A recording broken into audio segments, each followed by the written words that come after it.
Good day everyone. Since last video I did some myth hunting, I wanted to take this video as an opportunity to talk about my experiences with Roblox myths. Given the nature of the myth community on Roblox, I'll be brushing on some more serious issues. Regardless, I don't want this video to be sad or too nostalgic, so I won't go too in-depth into these things. Anyway, all of the things I say in this video come from myself, according to my memory, so if there's any information that is inaccurate, it is not my intention.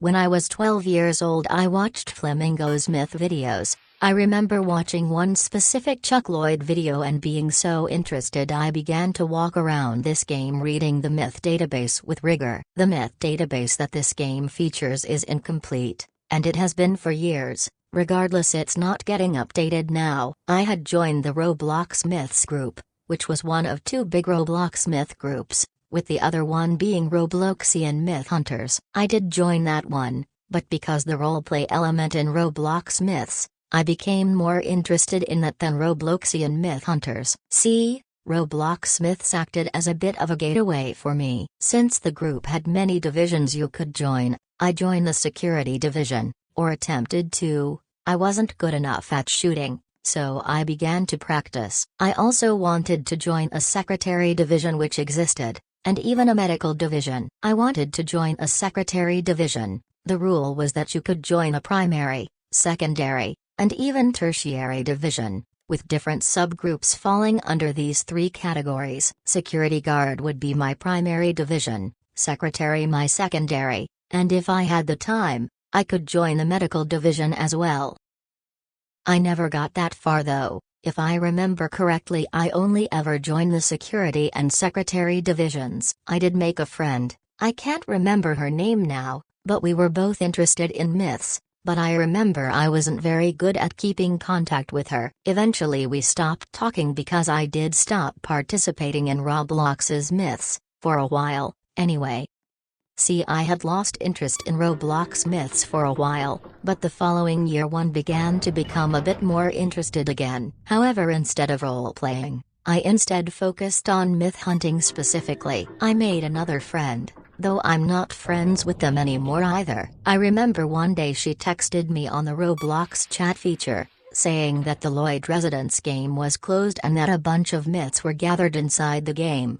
Though I don't remember if that actually happened or not. I believe it did, but I'm not sure. Regardless, I was 13 by then, and I don't have any evidence for it. So, I believe a couple months after that I found out that the owner of Roblox's Myths, the biggest myth group on Roblox, a user by the name Cozdam, had been found to have texted a minor inappropriately. After that he had been kicked out, which unfortunately had a terminating effect for many Roblox myths, including Chuck Lloyd, as he was directly involved in the stories for these myths. And that was a time where myth hunting in general was becoming less popular generally, but this caused the death of the group, as it proved too difficult to run the group actively, even after an attempted rebranding. It's all quite unfortunate looking back. Roblox horror, as it is now, is quite different than it was when myths were very popular. This style of horror is a bit old now, as ARGs and digital horror videos on YouTube are more prominent. I myself am a fan of these videos, though I can't deny the appeal behind Roblox myths simply does not exist within these videos. See? There was something very nice about being directly involved in possibly finding an answer behind a mysterious story. It was that level of direct involvement which made Roblox myths more important in my mind than, say, one of the many SCP groups on Roblox. It was that the story had a level of realness to it. That doesn't really work when there's little else than a YouTube video. With ARGs it's actually still quite similar, since there's more audience involvement. But still, the fact that there's less involvement within the Roblox platform changes things, in my view, at least.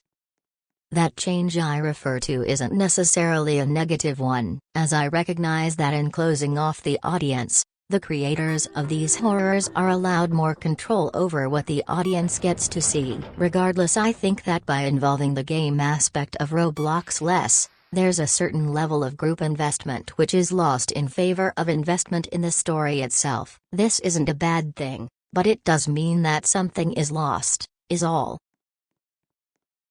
I won't lie, I'm not exactly all in on Roblox myths, I never have been. But looking back at my small level of involvement in Roblox's myths, I remember making a decision which would lead the way to my involvement in many roleplay groups on Roblox. From a Jedi Order group, to many military roleplay groups, to even trying to make a group of my own. All of those decisions actually bring together quite a chronology. It's all quite nice, I think.